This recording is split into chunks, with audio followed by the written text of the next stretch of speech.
And welcome in the ring, whether you guys are joining us on Facebook, Twitter, on YouTube, wherever you're picking us up from this evening. We are tremendously grateful. And we ourselves are sharing the live stream a couple places, and then we're going to be ready to get the show started this evening. So share the live stream wherever you guys are picking us up from. And thanks for those of you who suggested that you weren't hearing the live stream. We're getting things set at our end. So thanks again. Let us all pay the price of admissions. Welcome in the ring, guys, wherever you're picking us up from. Wherever you're picking us from, welcome in the ring. Good to see each and every one of you. Good to see each and every one of you.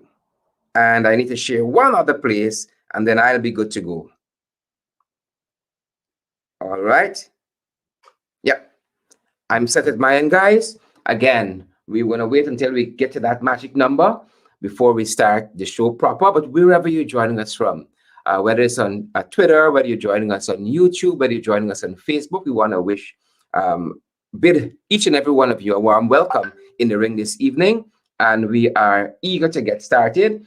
Hazel Griffith, we see you there, and Carlotta Reynolds and Robin Washington, Carla Forbes, Alvin Prince, and Marvin Schultz. A very, very good evening to each and every one of you. My guest is in our green room, backstage virtually, and we are ready to start. As soon as we get to that magic number, we are going to start our program.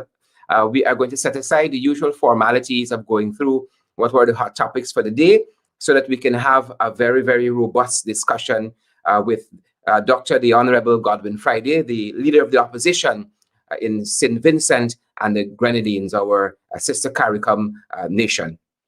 And as soon as we get to that magic number, we are going to get started. You know, guys, how we do it here in the ring. We thank you guys for sharing the live stream wherever you're picking us up from, whether it's on Twitter, it's on YouTube, or several platforms across, several pages across Facebook. We thank you for sharing and for tagging a friend, and let us get our discussion started, guys. And ladies and gentlemen, again, it is my distinct privilege to welcome this evening to In the Ring for the very first time, and I hope not the final time, the Right Honorable Dr. Godwin Friday, the leader of the opposition in St. Vincent and the Grenadines. Dr. Friday, a very good evening and welcome. Well, thank you so much, Sherrod, for the invitation. I am happy to be here. As you know, we are in perilous times here, but we'll get to that. I'm so happy to be here to share with your audience, and I trust that we'll have a fruitful discussion that will enlighten. Thank you very much, Dr. Friday. That is our hope and desire as well. By way of introduction, ladies and gentlemen, at home here in Guyana and in the diaspora, in the Caribbean and around the world, the Honorable Dr. Friday is a politician from St. Vincent and the Grenadines, as I've stated. He is the current president of the New Democratic Party, the NDP, and the leader of the opposition in St. Vincent and the Grenadines since 2016.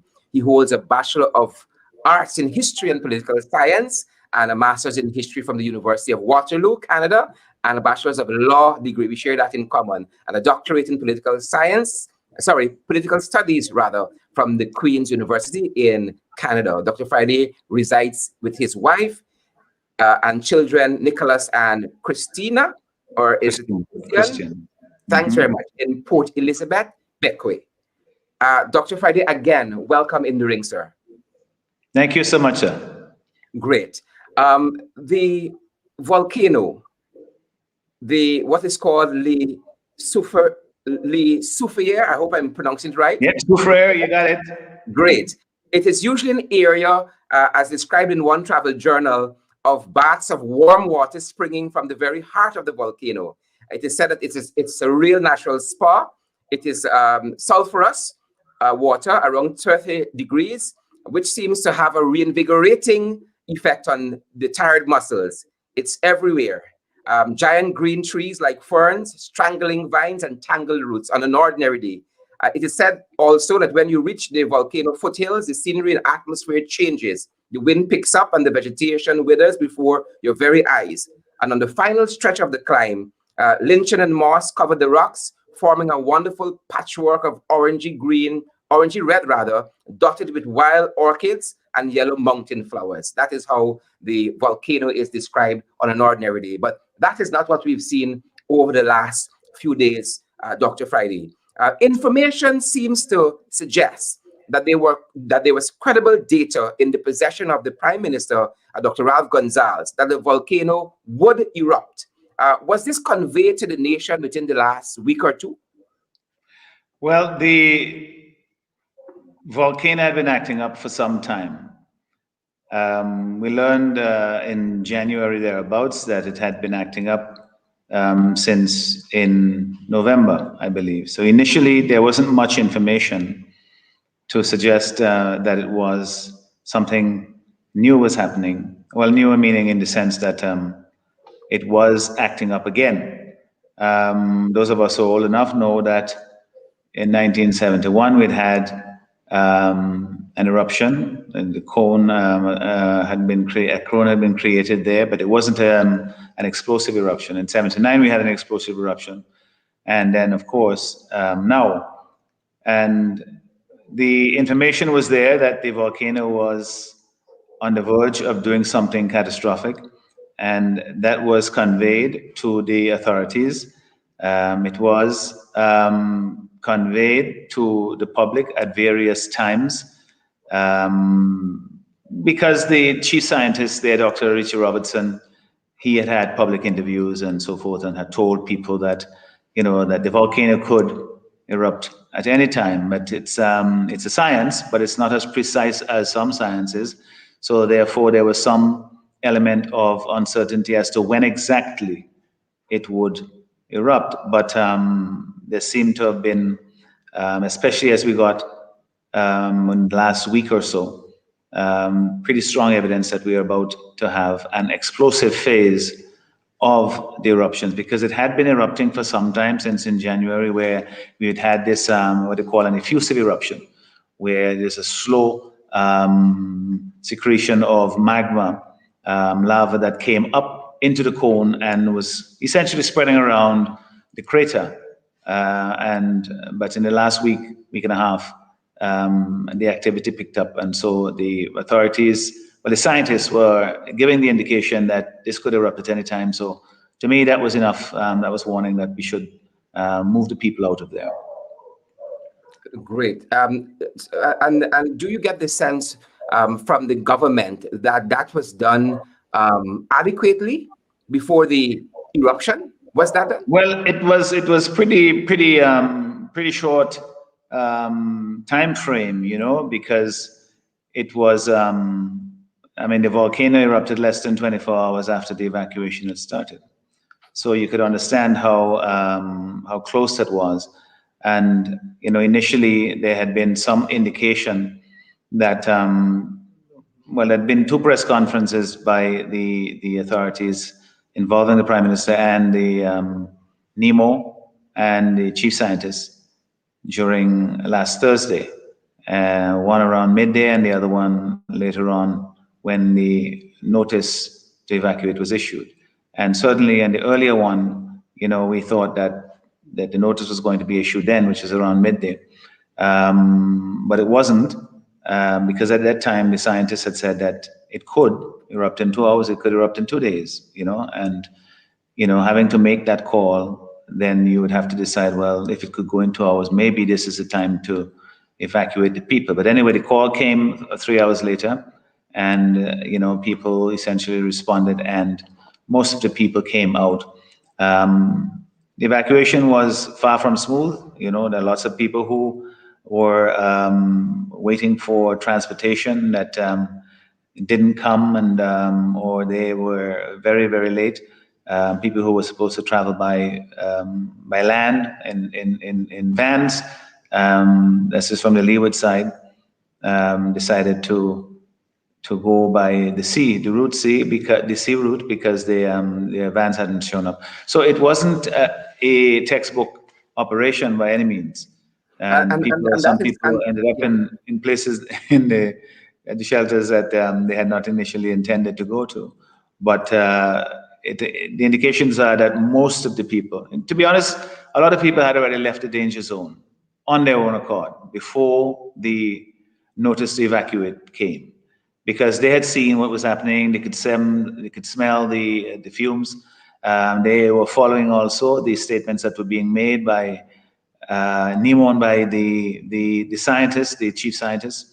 And so many people, out of an abundance of caution, decided to leave early, and they had places to go. The shelters were not open, so these would have been people who had relatives or friends in the safe zones that they could go to. So many people left before that order was given.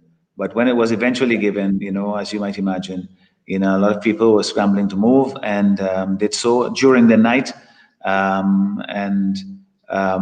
By early next morning, I think around probably 8 or 9 o'clock, I don't remember exactly, the volcano gave its first explosive eruption, and then later on in the day there were several. Dr. That's Friday, on Friday last week. Yeah. And on that very note, Dr. Friday, thanks to social media, we saw lots of citizens there in St. Vincent and the Grenadines going live, and it would appear to us that the authorities were unprepared for, in terms of, as you mentioned, the evacuations and so on. We saw lots of persons stranded. As a matter of fact, we saw some posts on social media which suggested even persons who were at the centers, the evacuation centers and shelters, had to sign for instance, a bottle of water. What's happening on the ground in St. Vincent and the Grenadines? Yes, well, this is the thing, we had meetings. This is as the leader of the opposition and members of the opposition in the parliament. We had a meeting with NEMO and the chief scientist just on Tuesday, just 2 days before the evacuation order came. And we were asking the questions about preparedness and so forth, and we were assured that, well, the authorities had put things in place to evacuate people, and that the shelters were being prepared and so forth. Of course, on the night of the evacuation, on the Thursday last week and then into Friday, it became evident that in many of the shelters, the basic things were not there, like blankets and cots and water and so forth. And in fact, some of that is still being put in place. So there was considerable inconvenience to many of the people who moved there. Now, a lot of the people, they were happy to be out of the danger zone. There was the relief of finally being from under the shadow of the volcano, so to speak. So, and some of them, they're very patient in the sense that they said, well, listen, these are situations that you can't predict everything. You can't have everything the way that you would prefer them to be, but we will make do. But certainly the sleeping arrangements and so forth were, you've seen many of the postings that people have made, and I had witnessed for myself in 2 of the centers I visited last Friday, that they were not what they should have been. Hopefully by now they have put those things in place. I visited 3 more shelters today on the leeward side, 3 or 4, and there was different levels of preparedness or putting the things in place to assist the person. Some of them were better off than others, to put it mildly. Shower facilities and so forth still being put in place in some of the centers. And of course, we had the difficulty now because we don't have any on the mainland. There was a shortage of water because the Water Authority had to cut off the water supply because it had been, as someone described it, a slurry contaminated with the ash. So that is the primary difficulty that people are feeling. If you don't have a properly constructed shower and you have running water, people will still take, a shower. But the absence of running water in homes across the mainland and in the shelters made things very, very difficult for people. I witnessed that myself today. And Dr. Friday, as you would have gone through those shelters, we saw you being engaged in some table tennis by some of the residents there in one of those shelters. But I understand you trying to alleviate some of the fears and have a light moment at one of those centers there. Did you get specific complaints that you think might have been critical and should have been addressed beforehand, outside of what you've already mentioned? And if you did, how are those being addressed currently? Well, there are deficiencies now. So, the fact that there are suggests that there are things that ought to have been done, should have been done sooner. The provision of water supply, for example, meaning that you have an alternate to the tap water. That is, you have tanks that would be storing water for the time when the water was shut off, either because it's contaminated or just to conserve water. So that wasn't there. And of course, in some of the shelters, I saw one shelter today where, it seemed like that's the way it ought to have been done. They had running water still because they had a tank up on the roof that was full of water. And whenever the water comes back on, they would fill it up so that when the water supply goes, then they have running water in school that is serving as the shelter. And that's the way that it should be done in all of the centers. And we knew what the centers were, and they were properly identified, and people were given notice and so forth. So we would have hoped that those things would have been there. Now, there has been a lot of, the thing that really swells my heart is the generosity of our people, locally. Everybody has sort of chipped in. People have decided that, I'm going to make some bread and take to 2 or 3 of the shelters. I'm going to donate my blankets and sheets and so forth.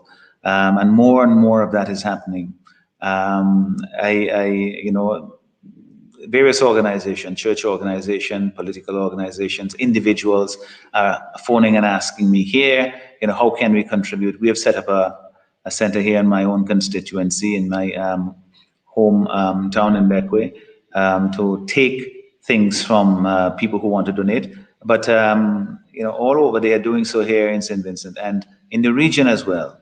And so we are so grateful to our brothers and sisters in the region who have taken on our plight and have responded positively internationally similarly. So a lot of those needs will eventually be met, but right now there's still a lot to be done to have sleeping, bedding, blankets and sheets and beds and cots, to have drinking water, to have toiletries so that people can, maintain their personal hygiene and so forth.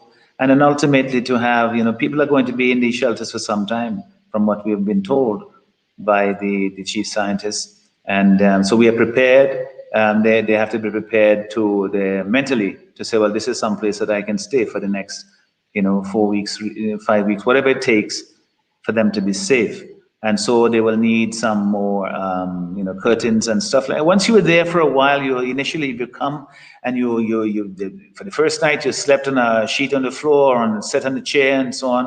And, but after that, you need to have some comfort so that you can have a good rest. After a while, you won't have proper rest if you have to sleep on those conditions. So the hope is that those things will all be put in place, and they are beginning gradually. Individuals, as I said, are putting in place. The National Emergency Management Office is getting some of those things in place, but a lot of it is being done by individuals, and we're so grateful for that. And then, of course, once the initial comfort, the initial emergency, and the need is taken care of, then people are people. So you have to have some of the comforts. A young child I was speaking with today, a teenager, and she was saying that she's so bored. She's only been there for 3 days, but she has nothing to do because she's there with adults. I don't know if she has internet connection or whatever. These young people, they have to be always connected. But she was saying that they needed things to do, board games and so on, because now they are going beyond the immediate need and essentially constructing a life for the time that they're going to be there in those shelters. And that is something that we have to turn our attention to, because that is affects not just the physical, but the psychological well-being of those people who are evacuated. Great. Dr. Friday, I'm advised that Bequia is the second largest town, and it's where you're from. How has the folks fared there? Well, we are, St. Vincent and the Grenadines is an archipelago. Bequia is the largest of the islands outside of the mainland. That's where I am from. That's where I'm based. That's where I'm doing this interview now. We are not on the island where the volcano is, but we have been directly affected as well, because the ash cloud that came up during the last few days, 3 days, we have been blanketed with ash here too. Certainly not anything near what you've seen on the mainland, but it has affected, and we have to be careful about health, especially those people who have breathing problems and so forth, that they cover their noses and their mouths and stay indoors when there is heavy ash fall. But what is happening now is that the people in my community and those further south we have in Canouan and Union Island and Myra, those are other populated islands in the archipelago. They are turning their attention to say, well, how can we help our brothers and sisters on the mainland? And collecting things to send, from Mustique and from Bequia and from all these other islands, Union and Canouan, to help the people on the mainland. And that will go on until, we get back to a sense of normalcy. Great. Folks who are joining us now, I'm chatting here with the leader of the opposition in St. Vincent and the Grenadines, and we're talking about what's happening on the ground in St. Vincent, especially with a volcanic eruption there. For those of you who are now joining, we always say the price of admission to the ring is to share the live stream, and so we encourage you to do so. Dr. Friday, during this period of this national disaster in St. Vincent and the Grenadines, how do you see your role? Well, in a crisis like this, we all basically have to look to how we can be of assistance to those who are in the greatest danger, those who are feeling the brunt of this crisis. And there are many people, thousands of people who have been essentially evicted from their homes by the Soufrière volcano. And they are in a period of uncertainty and tremendous disruption in their lives. So for me, I put myself first and foremost as a fellow human being, and trying to empathize with the people who are in that situation, to say, well, how am I going to function in that? And I see how difficult it can be, when you get up in the middle of the night and especially an elderly person of 80, 85, and she doesn't know where the washroom is. These are things that you put yourself personally in a position and you say, well, I have to do something to try and make this a little bit better for these people. Whatever I can do, I will try and. So that's the first and foremost, that's how I approached it.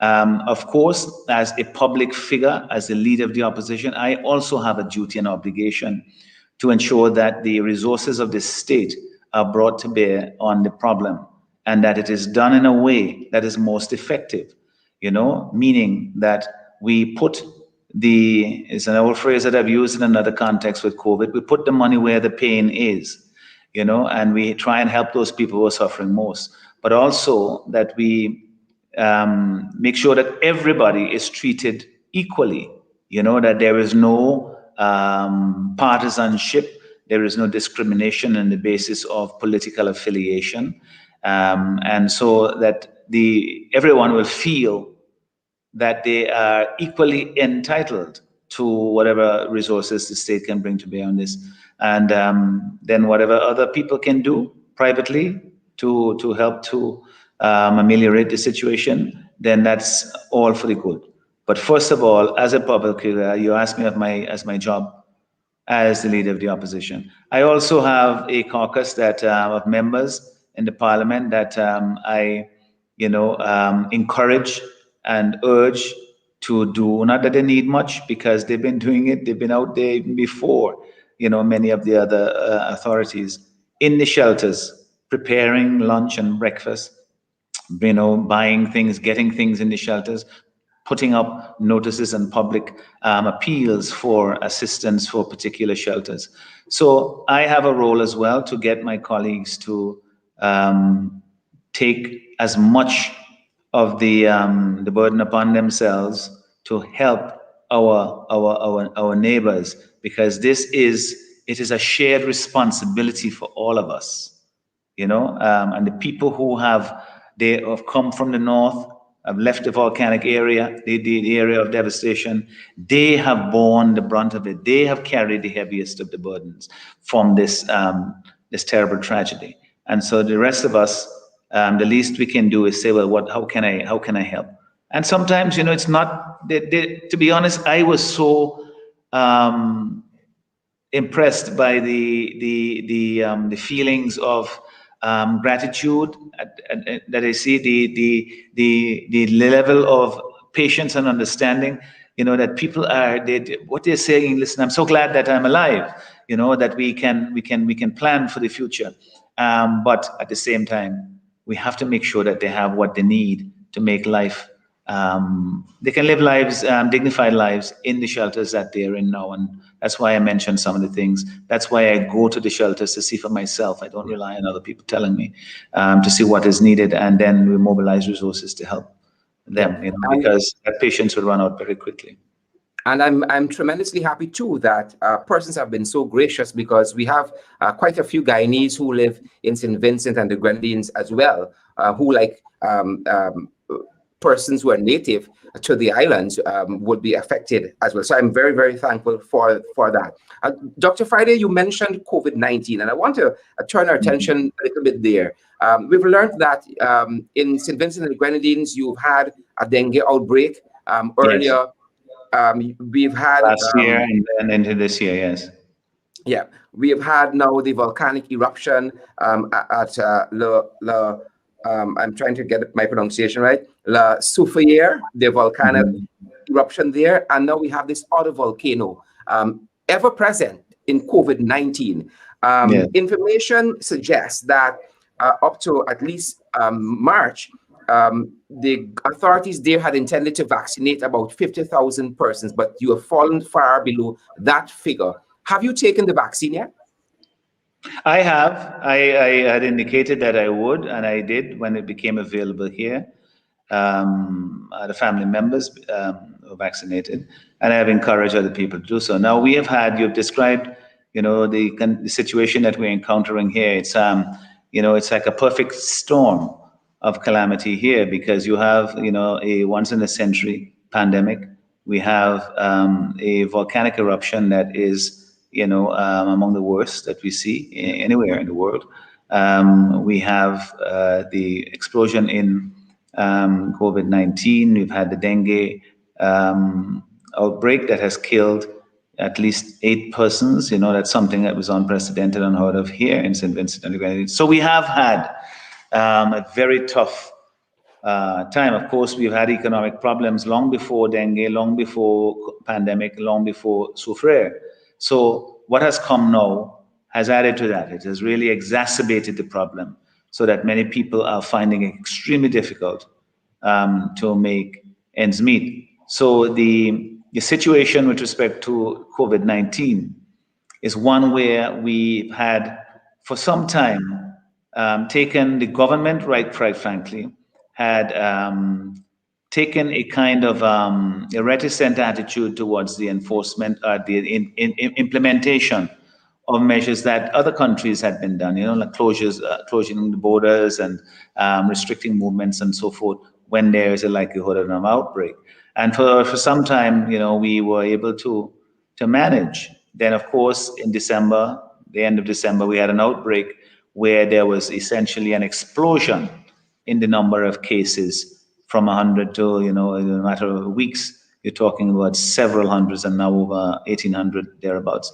And for the first time, persons were dying. So we've had 10 persons have been officially said have died from COVID-19 here in St. Vincent. We have also have community spread, which we knew. Those of us who, anybody with common sense could see for weeks before it was declared that, in fact, that we had community spread of the virus.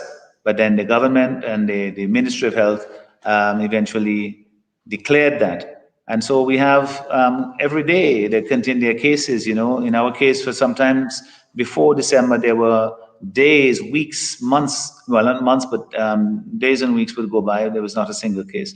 And now we have, we had 14 cases yesterday. As you said.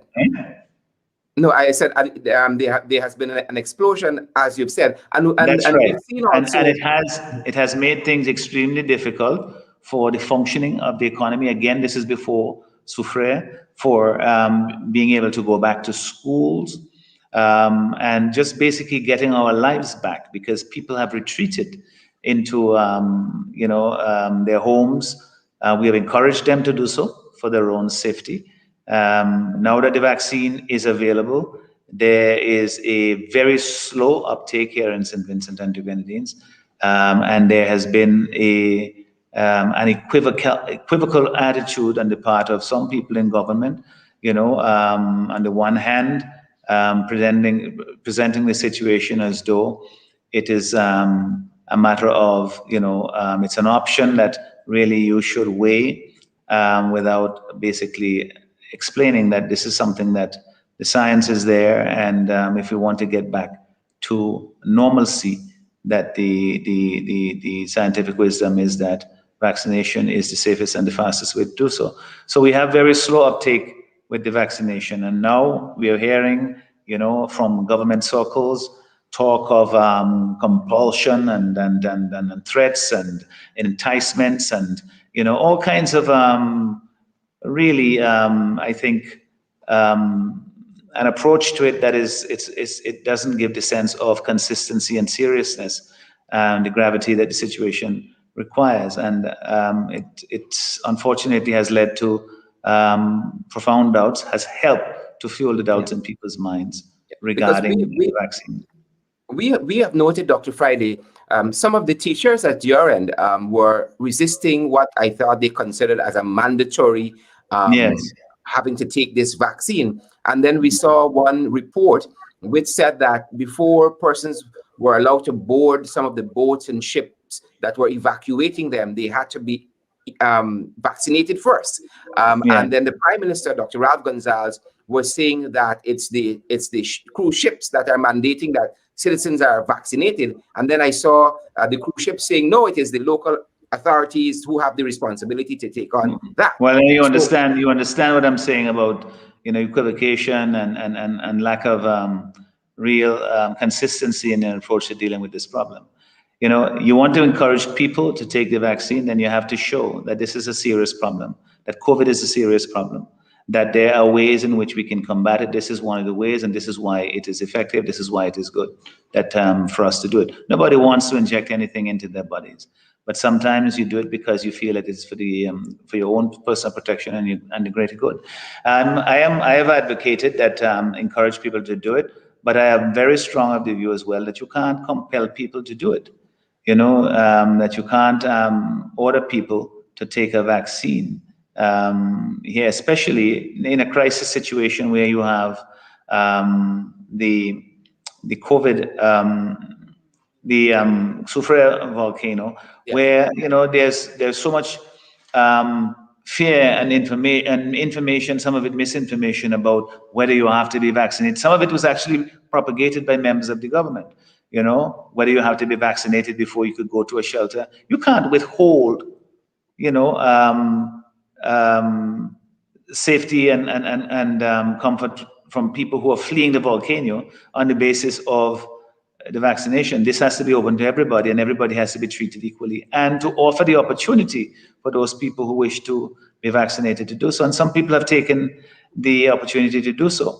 But I am very dismayed by some of the information that I'm hearing, some of the reports that I'm hearing about how the pressure that is being pushed, and that's only going to make people resist more, and it's going to be counterproductive, and that seems to be what is happening. And now the talk is that they are going to be encouraging some people to go to hotels, and only if you are vaccinated you would be able to do so, as though there is some sort of reward for being vaccinated. Again, this to me is discriminatory. It just makes people feel that that somehow you're beating them over the head with this, rather than encouraging and showing to them why it is in their interest to do so. Not that it's just in the interest of the government for you to do it. And that is the only way that we're going to get around this problem. And we have gone very far in the wrong direction, and I hope that somehow it can be reversed. Thanks, Dr. Friday, for that response. Folks, if you're now joining us, we're talking this evening with the Leader of the Opposition in St. Vincent and the Grenadines, Dr. Friday, and we're talking about the volcanic eruption recently there in St. Vincent and what's happening on the ground as well. Dr. Friday, last week we heard the Prime Minister made a statement that shocked some of us. There seems to be an impeccable timing between the statement that the public coffers were depleted and that public servants may go unpaid. And then we have this volcanic eruption and then this influx of cash. The World Bank has given $20 million. I see Digicel has given 500,000 US, 20 million US dollars from the World Bank, 500,000 from Digicel, sorry. The UK has given £200,000, and I would rather hazard that other organizations and countries also are pouring cash into St. Vincent and the Grenadines. Were you shocked by the initial announcement by the government, the Prime Minister himself, that the public coffers were almost depleted? Well, we know that the government's finances for years have been in difficulty. You know, they've been essentially using the financial instruments of government in a way that is contrary to the law, to be honest with you. And we have pointed this out and called for accountability for years.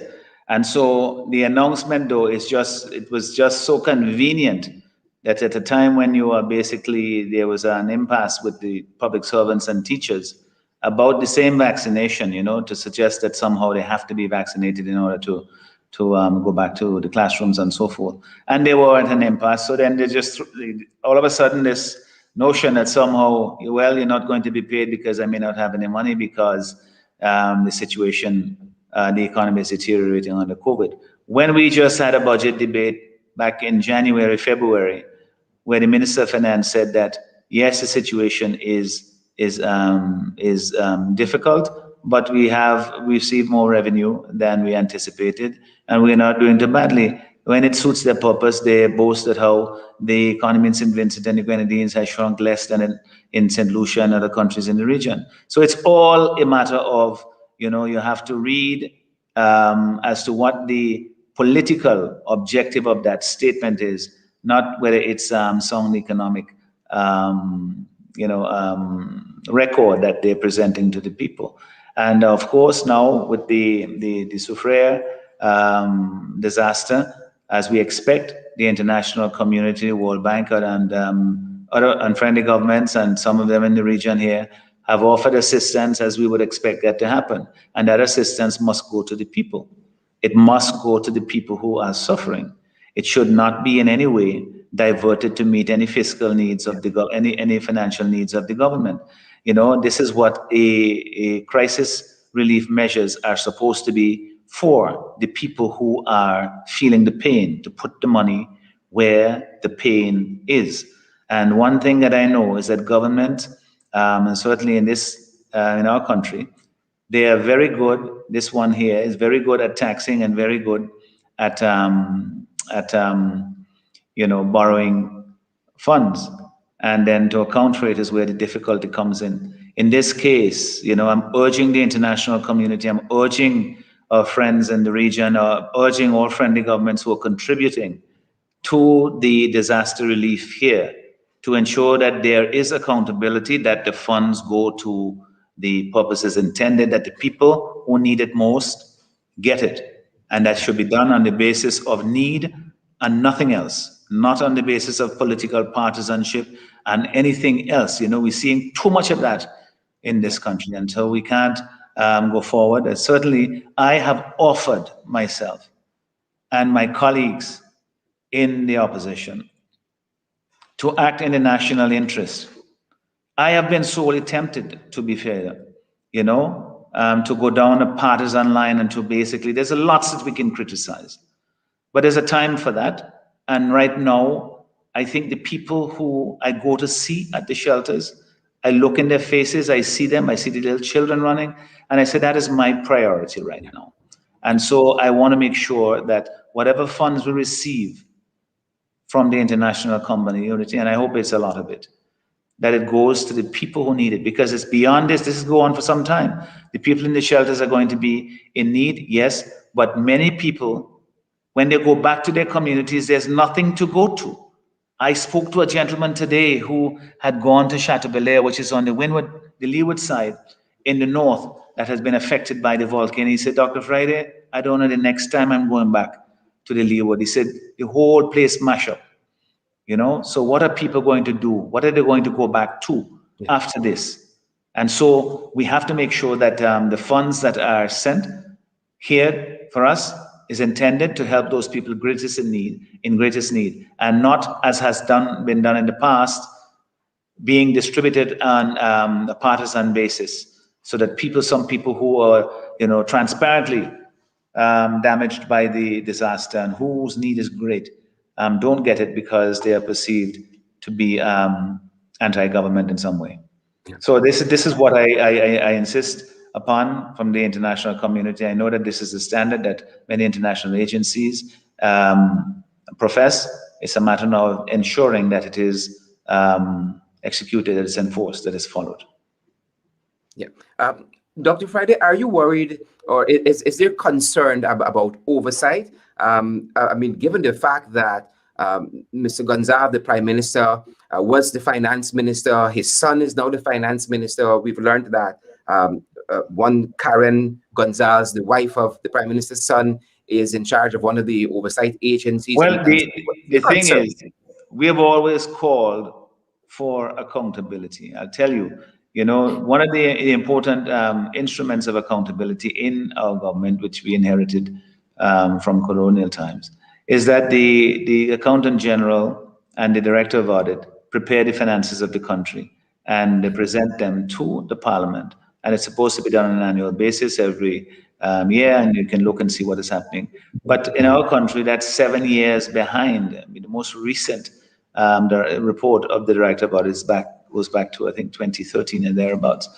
So we can't really get the up-to-date information to deal with that. So we have called for accountability. I have great concerns, and you're quite right, about accountability because of the evidence very clearly that the government has not, in the past, been following the rules and the regulations that we have constructed and inherited for the way in which we conduct the financial affairs of government.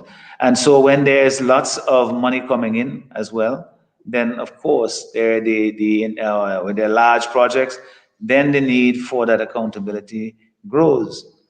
So yes, I am concerned about it, and we are going to insist on it. I'll tell you something. When we had the outbreak at the beginning of the COVID crisis back in April of last year, we had our first case of COVID-19 in St. Vincent on March 11th, 2020. And in April, Parliament essentially met in a special session well, it's not a special session, it was a session of Parliament to vote a supplementary estimates to provide for COVID relief. And we supported that as a national measure to help the people who were suffering, because tourism is one of our major industries, had essentially collapsed. So those people were hurting. The cruise ship workers had returned back home because because their ships had closed down. So we but we urged the government that we have a joint committee of Parliament, a special arrangement to oversee the spending of the money that was being used for COVID relief, and that was rejected, on the suggestion that somehow we have the instruments already in place for holding the government accountable. But I've just told you that the Director of Audit, who looks at these finances, essentially does so 6 or 7 years after, unless she takes some special interest in the particular program, 6 or 7 years after it has been passed. That's not effective. That's all I can say to that. Wow. On that note of the statement that the Prime Minister had made concerning the public coffers, one of your MPs, Leader of the Opposition, MP Sinclair Leacock, had said, according to Eyewitness News, that he referred to this as "welcome to my parlor," said the spider to the fly. He went on to say that the Prime Minister is good at this kind of dissembling, but the Prime Minister will always have money to pay public servants, and there isn't a month he will never pay public servants, and he will never make them feel that he is struggling in a given month. This is what this MP had said. So I guess my question is the finances in St. Vincent and the Grenadines really in dire straits, or this is just politics to keep people dependent? Well, the economy of the country is in dire straits. Which is not always the same situation for the government, because the government could always tax, which they do. Everybody else is bleeding, but they are getting all the bandages, for themselves. And so what happened in the last budget, when the country is struggling and people can't find work and so forth, they imposed an increase in the customs service charge at the port, which affects the cost of everything that comes into the country. It went from 5 to 6%, which is effectively a 20% increase, and increased the amount of VAT and so on. The long and the short of it is that it increased the cost of pretty much everything that you purchase in the stores, from foodstuff to construction equipment and so forth. So the government will take its pound of flesh, so to speak. They will get their share and take it from the people because they will continue to tax. But the rest of the country will be in tremendous hardship. The government the financial situation of the government is such that they are the debt has ballooned and they are in difficult situation. But it's a matter of prioritizing, because here now we are going to build a new parliament building and build a new courthouse, and these are useful, they're beautiful projects and so forth, but they are not really in the top of your list of productive assets. Yeah. To be investing in at a time like now. So they can't find money for doing things that they think make them look good. So it's not a matter of just simply saying that they don't have money. It's also a need to prioritize what you have, what you do with the money that you do have. And so the demands that we are making is that in this particular crisis, first the COVID crisis and now the situation with the volcano, we have to look after people. Ultimately that's what the country is all about. It's about making people feel safe and cared for, and for us to join our energies together to build the country. Great. Dr. Friday, you talked about demands that are being made. Has Parliament met since? How is the opposition holding government accountable through this process? Has Parliament met since? And are the plans? Parliament has met. We had a Parliament a couple of weeks ago. We meet and we debate the various bills and so forth. But of course, in our system, parliamentary system, government has a majority and they always get their way in the parliament. And that is just the way it functions here, especially in small countries like ours, where the legislature is eventually the executive as well, because the members of the legislature all have executive positions. So it's kind of, it's a process that we use to expose and to make the general populace understand what is happening. And, sometimes we are effective enough to get the government to change its position. But this particular government is not one that welcomes even good advice, that it's government, so it's always right. But we will continue to press those issues that we feel are necessary to enforce accountability, and let the people be the ultimate determinant as to how far they can go with what they're doing. And do you see Parliament meeting perhaps in the next few days? I'm asking whether you see Parliament as meeting over the next few days, perhaps in light of what has transpired recently with it. Well, not the next few days. From what I understand, the Parliament is scheduled to meet again on the 29th or thereabouts, towards the end of April. So unless something happens that causes that to be postponed, that's when we will meet. We don't know yet what's on the agenda, but when it comes, we will see, and then we will respond accordingly.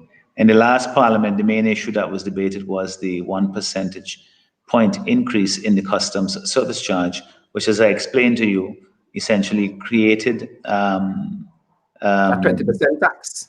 Yes, it went on everything, because it goes in, it comes in at the port, and so it just increases the price of everything on the shelves, and that is being felt now. So that was the main thing that was debated. I don't know what exactly will be on the agenda when the next Parliament comes up, But if you want to check with me afterwards, I'll be quite happy to give you a blow-by-blow account. Great, Dr. Friday. Dr. Friday, according to News 784, geologist Richard Robertson said that this volcano will continue to erupt. He says that the instruments show that activity at the volcano is not waning, and he said that residents there might want to go back, but there is going to be a resumption of the activity, even if it kind of wanes for a little bit. He says that the ongoing activity and pattern is similar to that of 1902 eruption. Yes. It means that eruptions will cause more damage and more destruction. Dr. Friday, my question is, does St. Vincent and the Grenadines have the resources for the long haul in terms of shelters and food and all of that, given the disruptions in agriculture and other areas? Yeah, well, this is a real challenge because, as I said earlier, the immediate needs of the people now are our priority. And so we have to make sure that they are safe and that they're provided for and that they feel that they know that we are in it for the long haul with them. It's not a question of, right now there's a lot of attention, and in another 2 or 3 weeks, nobody's going to be paying attention to them. No, this is something that we are going to be there until they can be resettled in their communities. But if you look at the devastation that has taken place and, the comments that Dr. Richard Robertson made, they are to the point, they may not be comforting news, but it's better to know what we're facing than to pretend otherwise. And what has happened in 1902, as you know, the volcano erupted. There's a different society back then. The volcano erupted at the time when technology wasn't there to detect as much, and even when people heard the rumblings and so forth, they were still working in the fields. And this is a different society. And so about 1,500 people perished. And so we have now, in this situation, we have a prediction that there will be, and we've seen today, I'm told, pyroclastic flow, that is the heavy material coming down the hill, coming down the mountainside, which is a real dangerous thing. That is what will just, take everything out of its path and kill anything that it touches. And that's why it's so critical that everybody moves out of the danger zones, because the valleys become death traps. And so there's still some people, and I urge them, any of them who may be listening or friends of theirs who may have listened to this program, to urge them to come out, because Dr. Robertson and the scientific team, they have been pretty much on the ball in their forecasting of what is going to happen. And if they say that this is a danger, don't take a chance to try to prove them wrong. There's nothing macho in that, and property can be replaced, lives can't. So we hope that people will move out if there are any more people there still. I'm told as of today, there were still a few people there. We hope that they will come out, because this thing can, we don't want it to take lives. The 79 eruption, I was here, I was in St. Vincent at the time, and that, it was spectacular and so on. There was a lot of ash that was thrown into the air, and Barbados got a lot of it. And getting a lot of it now. The heavy stuff, the pyroclastic flow, we didn't have, if we did not much of that, because it essentially all was contained within the crater of the volcano. We're told now that the crater the dome has collapsed, and the crater essentially is different from what it used to be. And so we can expect almost anything, and this is why it's so important that people are not tempted to go back into the danger zone, because you don't know when this might happen, and you can't outrun or outdrive a pyroclastic flow. It's just too fast. So we want to urge people to be safe, to be on the safe side. Yeah. Dr. Friday, you said early on, it's a once in a generation pandemic that you're being faced with, like much of the rest of the world. You're coming out of the outbreak of a dengue outbreak there. You have a very, very weak economy locally, and now this volcanic eruption of titanic proportions. What is your thoughts to the people of St. Vincent and the Grenadines across party lines this evening? Well, the important thing to know is that, and I saw this today, the people of this country are resilient. We are God-fearing people. As I said, Soufrière is mighty, but God is mightier. And so the people, what I saw today is that people who were saying, we are uncomfortable, we don't like leaving our homes, but we will take this and we will rebound. And so I am very, very hopeful and confident, quite frankly, that we will rebound. What we want to do is to make sure we do it as quickly as possible, and that we use whatever tools we have at our disposal to get people back on their feet as quickly as possible after this is over. So I want to, again, in that same spirit, to reiterate that first and foremost, be safe. Secondly, to understand that we are all in this together.